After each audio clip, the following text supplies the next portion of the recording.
praise you.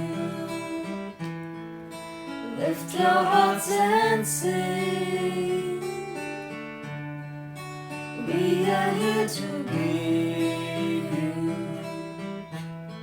the best that we can bring, and it is our love rising from our hearts. Everything within us cries, Abba Father, help us now to give you pleasure and delight, heart and mind and will. Let's sing, I love you, Lord.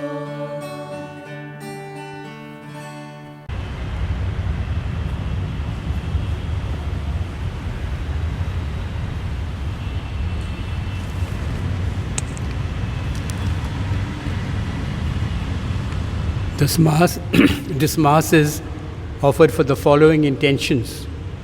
The first, that anniversary Mass of the soul of John D'Souza.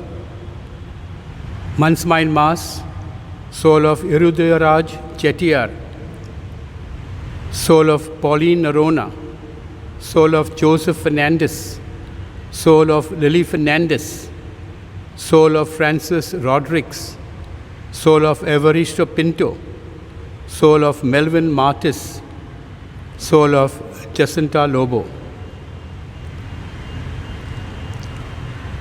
All prayer intentions given online through the Google form.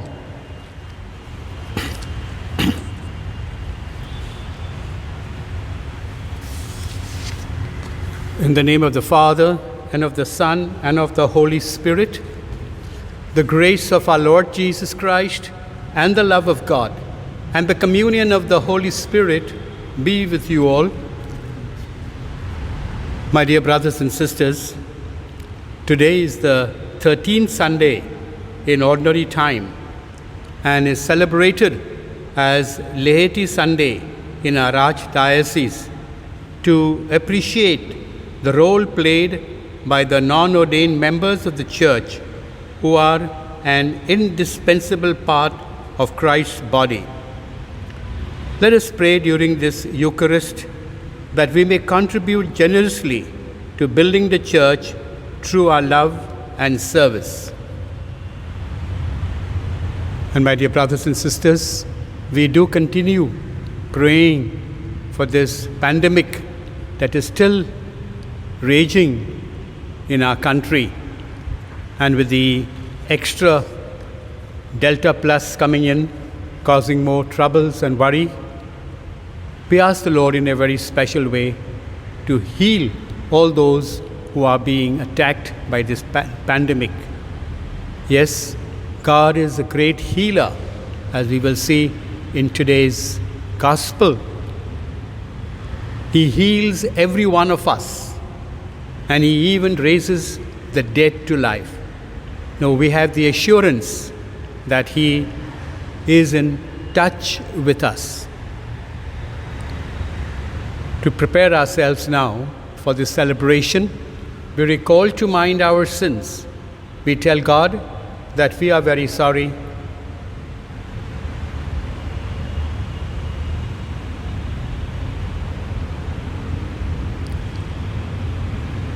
Together we say, I confess to Almighty God and to you, my brothers and sisters, that I have greatly sinned in my thoughts and in my words, in what I have done and in what I have failed to do, through my fault, through my most grievous fault.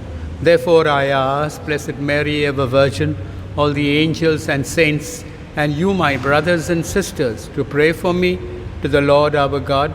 May Almighty God have mercy on us, forgive us our sins, and bring us to everlasting life.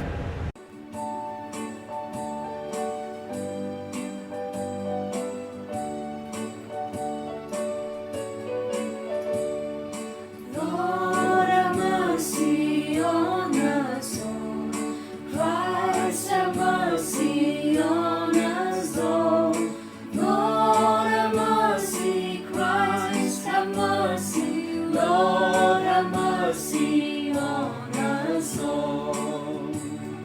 Let us praise God.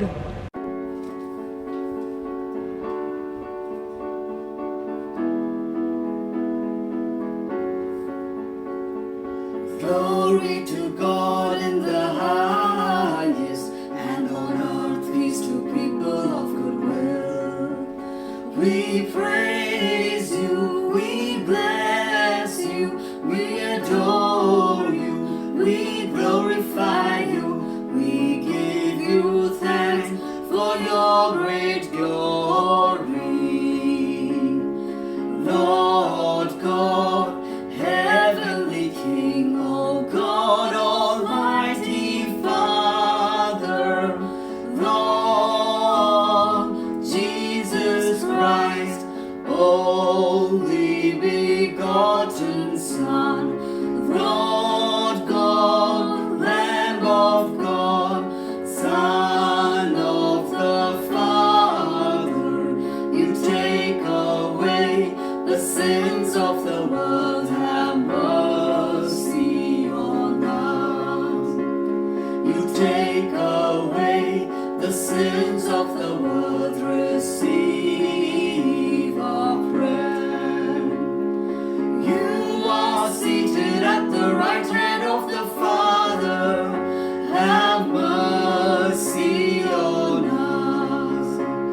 For you alone are the Holy One, you alone are the Lord, you alone are the Most High, Jesus Christ, with the Holy Spirit, in the glory of God the Father. Amen. Let us pray. O God, who through the grace of adoption chose us to be children of light, grant, we pray, that we may not be wrapped in the darkness of error, but always be seen to stand in the bright light of truth. Through our Lord Jesus Christ, your Son, who lives and reigns with you in the unity of the Holy Spirit, one God, forever and ever.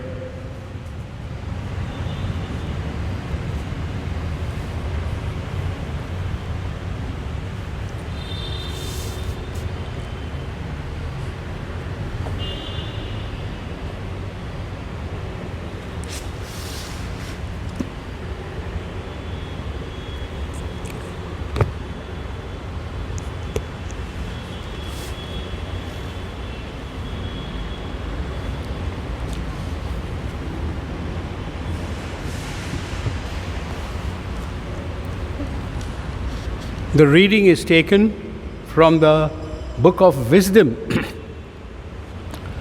God did not make death, and he does not delight in the death of the living.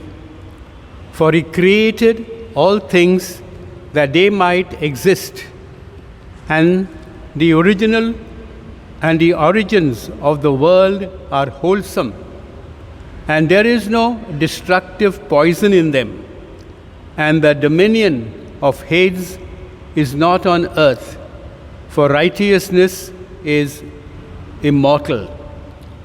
God created mankind for incorruption and made him in the image of his own character.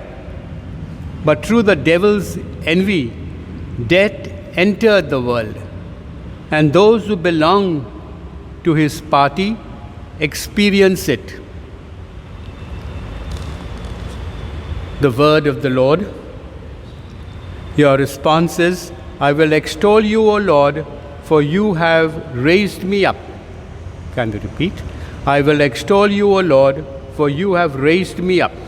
I will extol you, Lord, for you have raised me up, and have not let my enemies rejoice over me.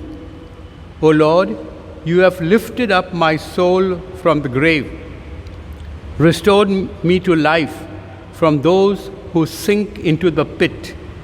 Response, I will extol you, O Lord, for you have raised me up. Sing psalms to the Lord, you faithful ones, give thanks to his holy name. His anger lasts a moment, His favor all through life. At night come tears, but dawn brings joy. Response: I will extol you, O Lord, for you have raised me up. Hear, O Lord, and have mercy on me. Be my helper, O Lord. You have changed my mourning into dancing, my mourning into dancing. O Lord my God, I will thank you forever. Response: I will extol you, O Lord, for you have raised me up.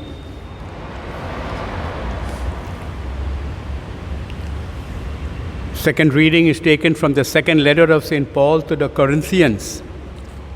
Brethren, as you excel in everything, in faith, in speech, in knowledge, in all earnestness, and in our love for you, see that you excel in this act of grace also. For you know the grace of our Lord Jesus Christ, that though he was rich, yet for your sake he became poor, so that you, by his poverty, might become rich. For I do not mean that others be eased and you be burdened, but that as a matter of fairness, your abundance at the present time should supply their need, so that their abundance may supply your need, that there may be fairness. As it is written, whoever gathered much had nothing left over, and whoever gathered little had no lack. The word of the Lord.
The Lord be with you. A reading from the Holy Gospel according to St. Mark.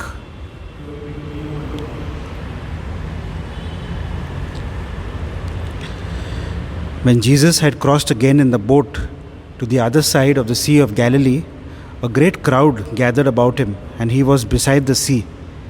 Then came one of the rulers of the synagogue, Jairus by name, and seeing him, he fell at his feet and implored him earnestly, saying, "My little daughter is at the point of death.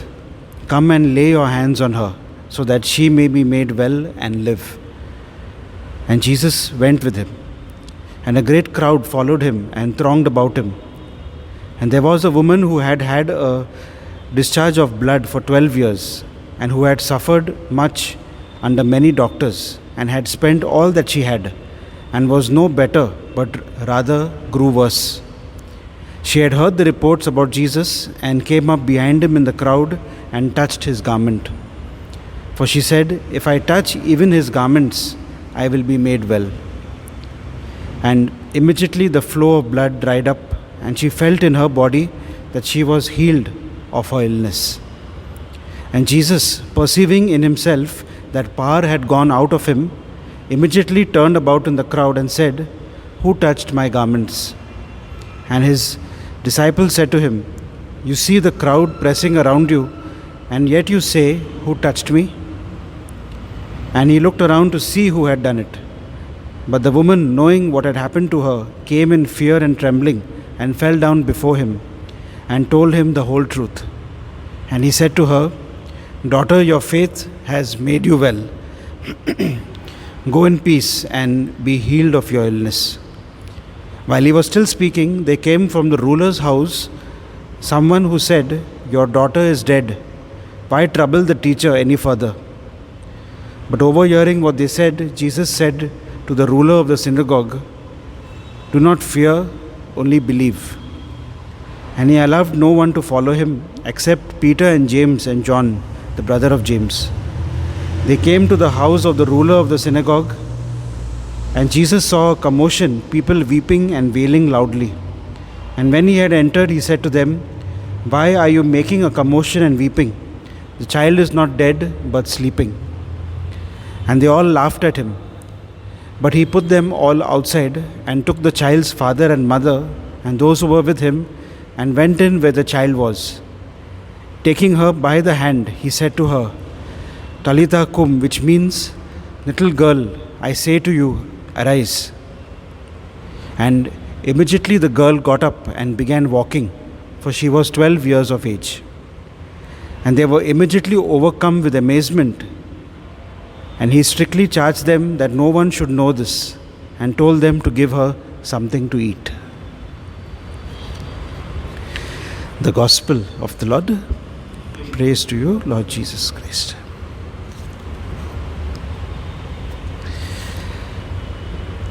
Well, my dear brothers and sisters, today we celebrate Laity Sunday, a Sunday in the year specially set aside to remind the Church of the importance of lay people in the mission and the work of the Church.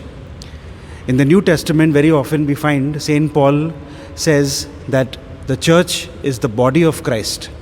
And in that body of Christ, the head is of course Jesus Christ. And the members, the parts of the body, are all of us as Christians through our baptism.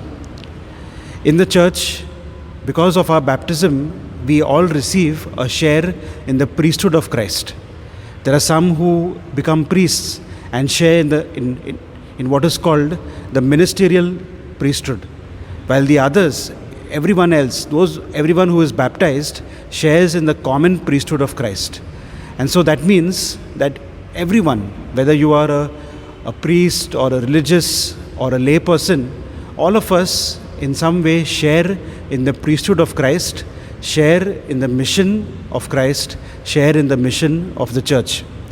And so it is so very important to understand that the mission of the Church does not depend only on a priest or a religious brother or sister, but it depends on every baptized person who has received baptism and is now part of the Church. And so priests, religious sisters and lay people have to collaborate, have to work together to build up the Church, and in doing that we build up God's kingdom. Of course, you will say that there are differences between the priesthood, the ministerial priesthood, differences between the priest and a lay person.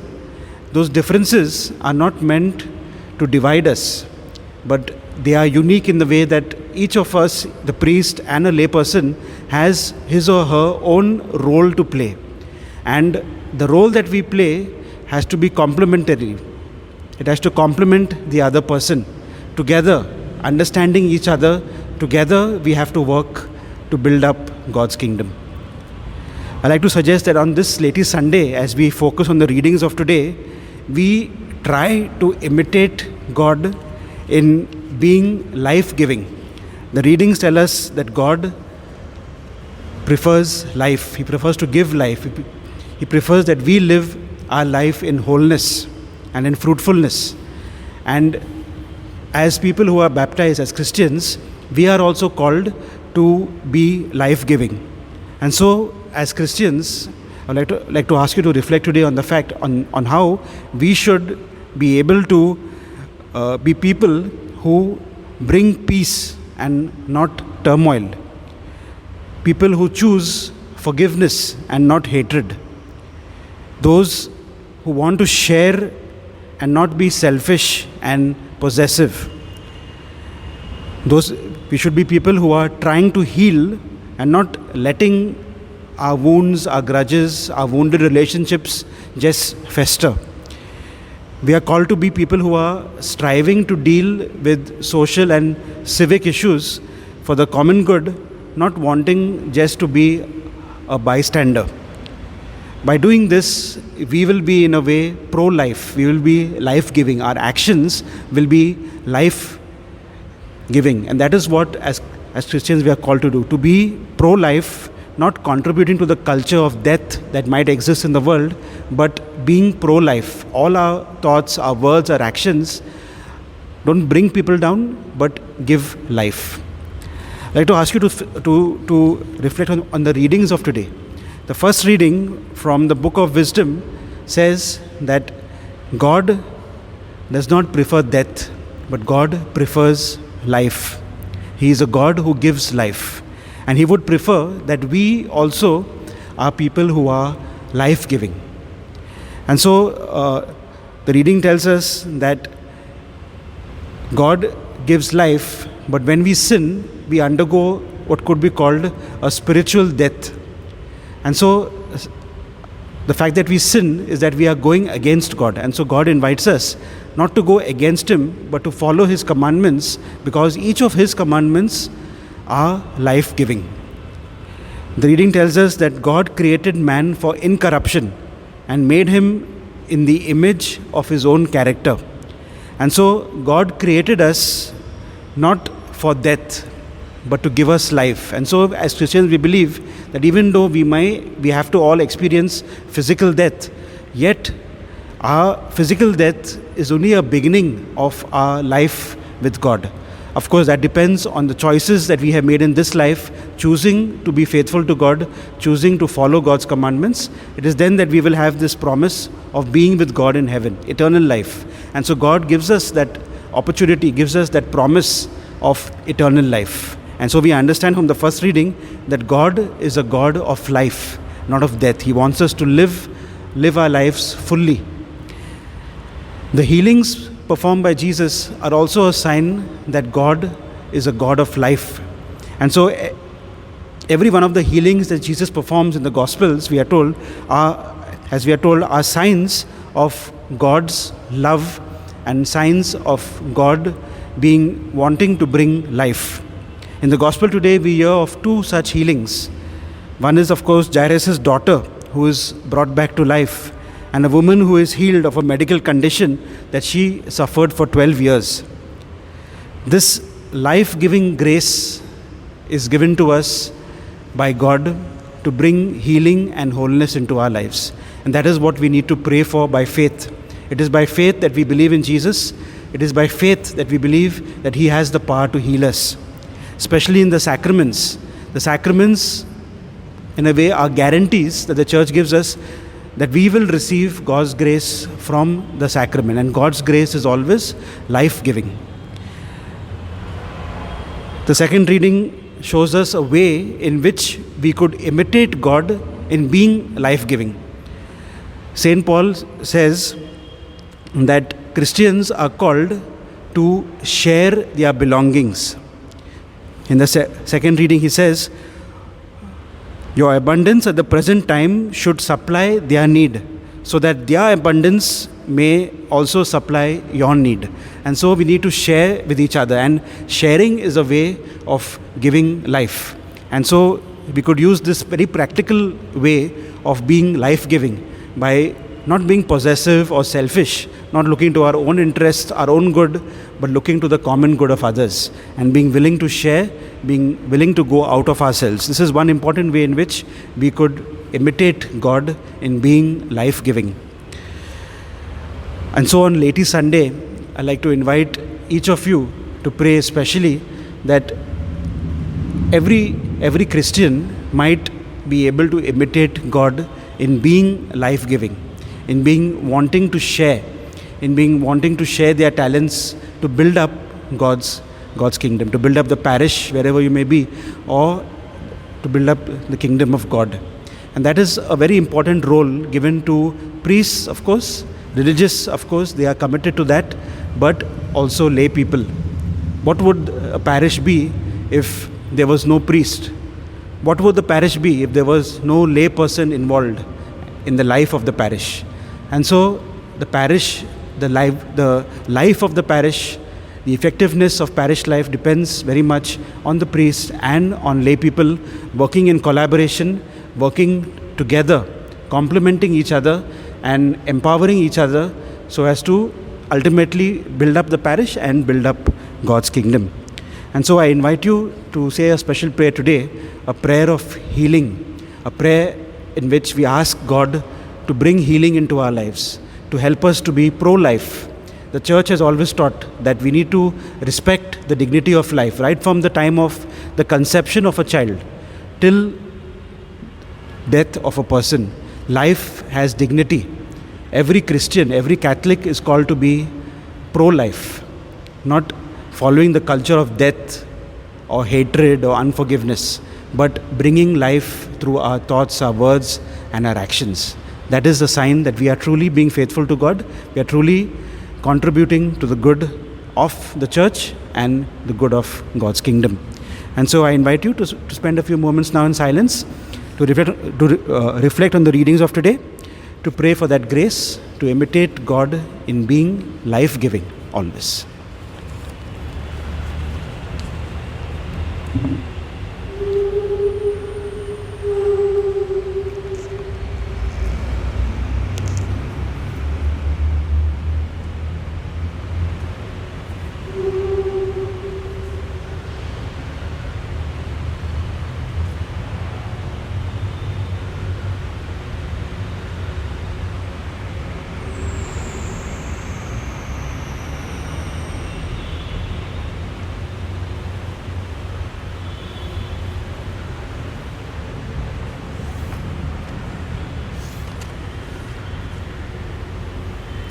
Let us now profess our faith in God.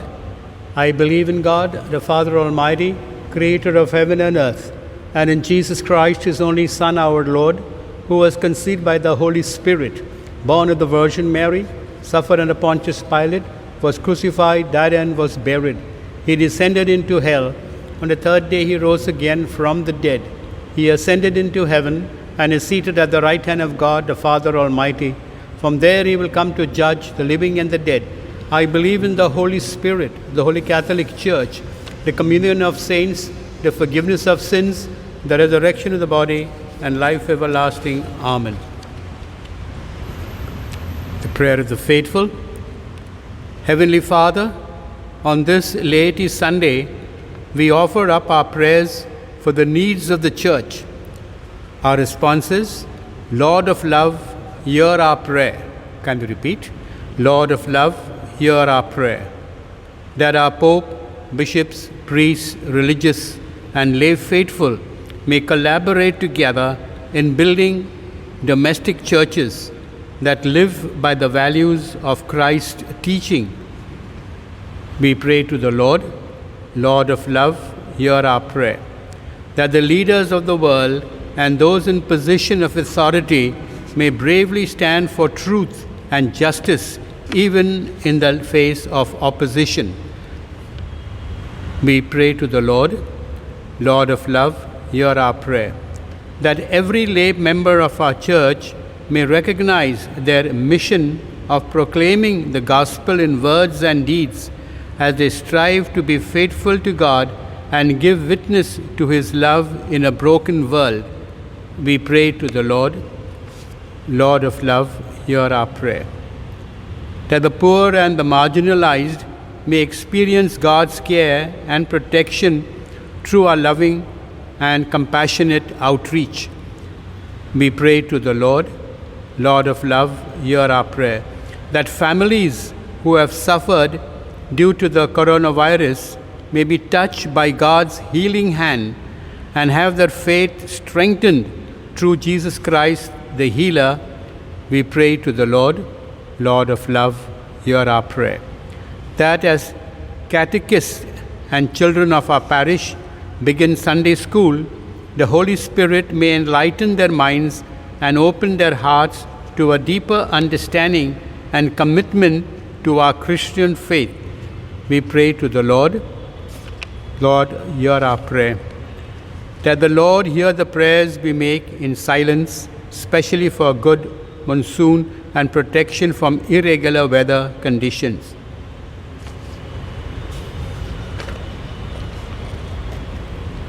We pray to the Lord.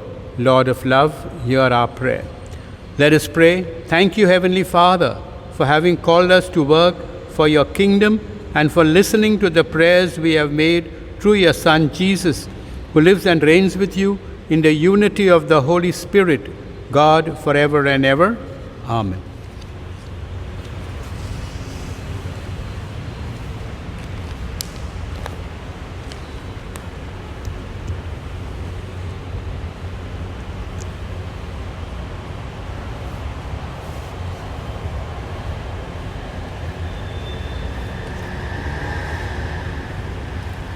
Blessed are you, Lord, God of all creation, for through your goodness we have this bread to offer, which earth is given and human hands have made.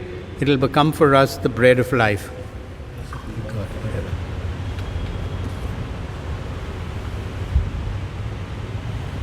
Blessed are you, Lord, God of all creation, for through your goodness we have this wine to offer, fruit of the vine and work of human hands. It will become for us our spiritual drink.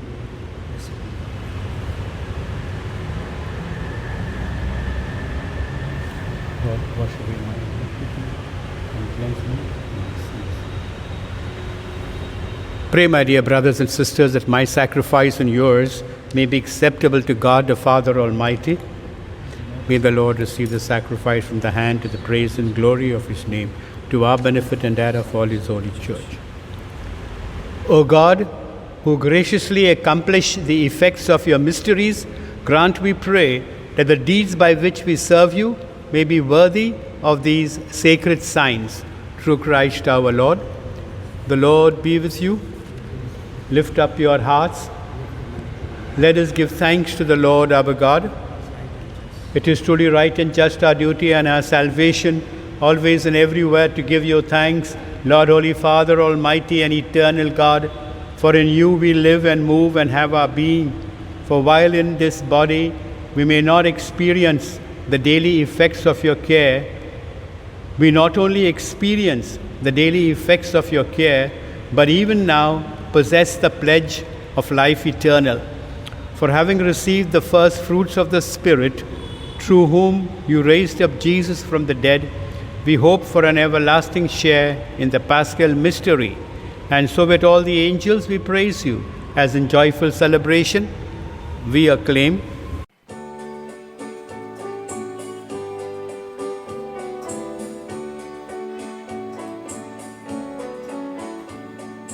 Holy, holy, holy Lord, Lord God, God of hosts, heaven and earth are full of your glory. Hosanna in the highest. Blessed is the one who comes in the name of the Lord our God. Sing Hosanna, sing Hosanna, Hosanna in the highest. You are indeed holy, O Lord, the fount of all holiness. Make holy, therefore, these gifts, we pray, by sending down your Spirit upon them like the dewfall, so that they become for us the body and blood of our Lord Jesus Christ. At the time he was betrayed and entered willingly into his passion, he took bread and giving thanks broke it and gave it to his disciples, saying, "Take this, all of you, and eat of it, for this is my body, which will be given up for you."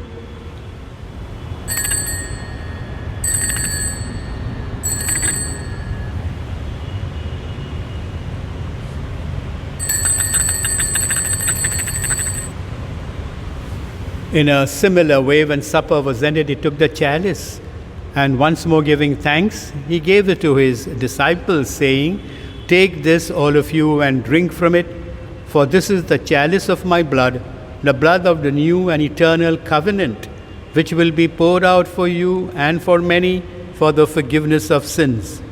Do this in memory of me.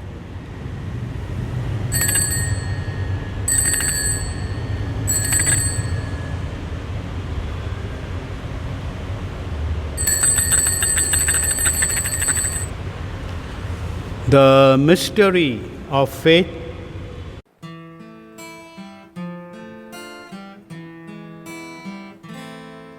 Savior, Savior of the world, for by your cross and resurrection,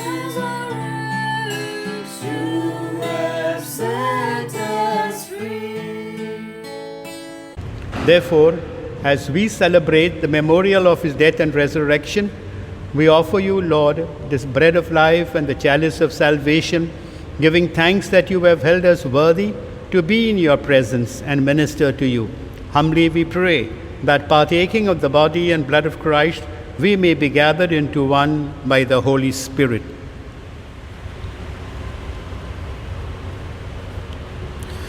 Remember, Lord, your church spread throughout the world and bring her to the fullness of charity, together with Francis, our Pope, and Oswald, our Bishop, and all the clergy.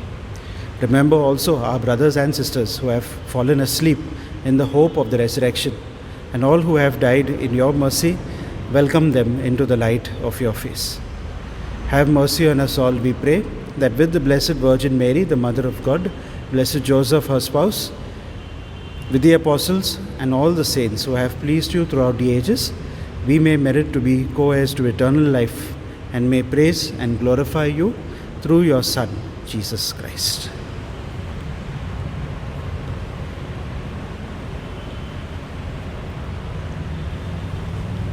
Through him and with him and in him, O God Almighty Father, in the unity of the Holy Spirit, all glory and honor is yours forever and ever. Jesus taught us to call God our Father, and so we have the courage to say, Our Father, who art in heaven, hallowed be thy name. Thy kingdom come, thy will be done on earth as it is in heaven. Give us this day our daily bread, and forgive us our trespasses, as we forgive those who trespass against us. And lead us not into temptation, but deliver us from evil. Deliver us, Lord, we pray, from every evil. Graciously grant peace in our day, that by the help of your mercy we may be always free from sin and safe from all distress, as we await the blessed hope and the coming of our Savior, Jesus Christ. For the kingdom, the power, and the glory are yours, now and forever. Lord Jesus Christ, who said to your apostles, Peace I leave you, my peace I give you. Look not on our sins, but on the faith of your church, and graciously grant her peace and unity in accordance with your will, who live and reign for ever and ever. The peace of the Lord be always with you. Let us offer each other the sign of peace. Peace be with you. Peace be with you. Lamb of God, you take away the sin of the world, have mercy on us. Lamb of God, you take away the sin of the world, have mercy on us. Lamb of God, you take away the sin of the world. Lord Jesus Christ, with faith in your love and mercy, I eat your body and drink your blood. Let it not bring me condemnation, but health in mind and body.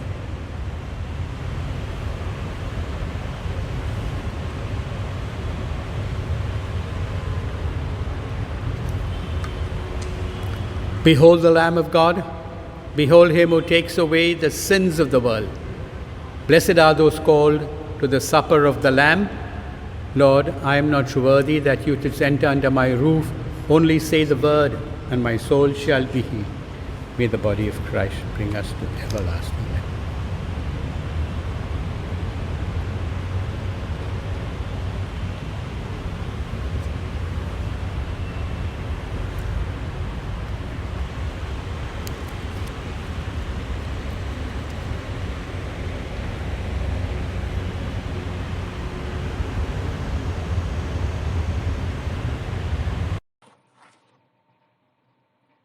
Act of Spiritual Communion. My Jesus, I believe that you are present in the most holy sacrament. I love you above all things, and I desire to receive you into my soul. Since I cannot at this moment receive you sacramentally, come at least spiritually into my heart. I embrace you as if you were already there, and unite myself wholly to you. Never permit me to be separated from you. Amen. Let us pray. May this divine sacrifice we have offered and received fill us with life, O Lord, we pray, so that, bound to you in lasting charity, we may bear fruit that lasts forever. Through Christ our Lord. We will now have a short healing prayer.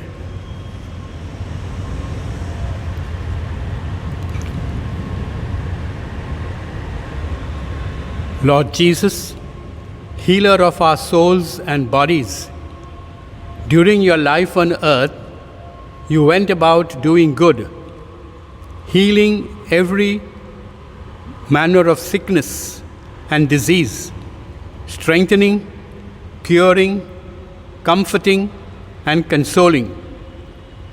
You want nothing more than to see us healthy and happy.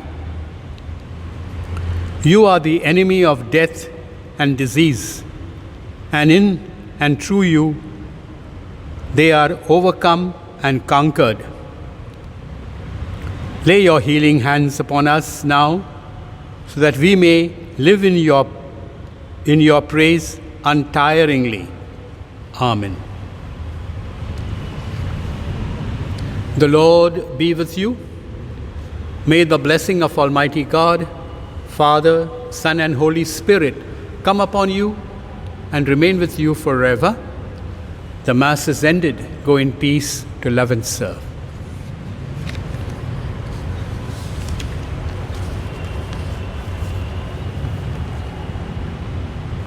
There are two announcements. First, the Ecclesia Prayer Group invites you all for a talk on self-acceptance, one with ourselves and accepting ourselves as we are. This on their online prayer meeting on Tuesday, 29 June at 7 p.m. The Google Meet link is shared on the parish Facebook page. Then the Parish Pastoral Council will meet online next Sunday, 4th July at 11 a.m. Thank you.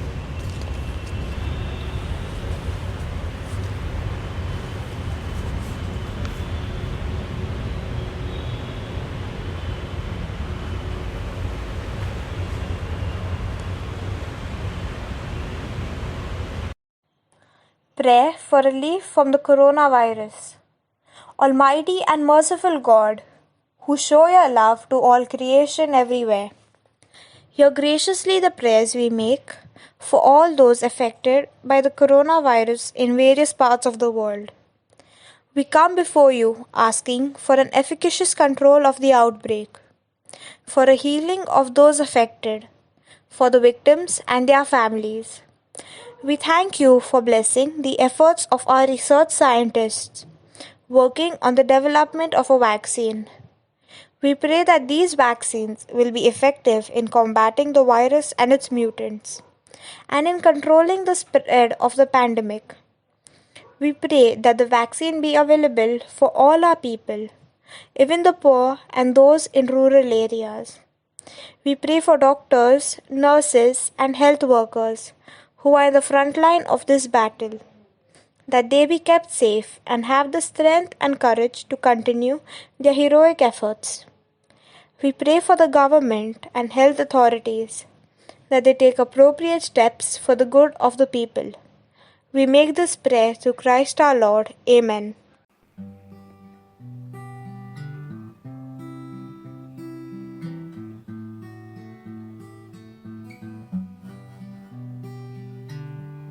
I come before you today.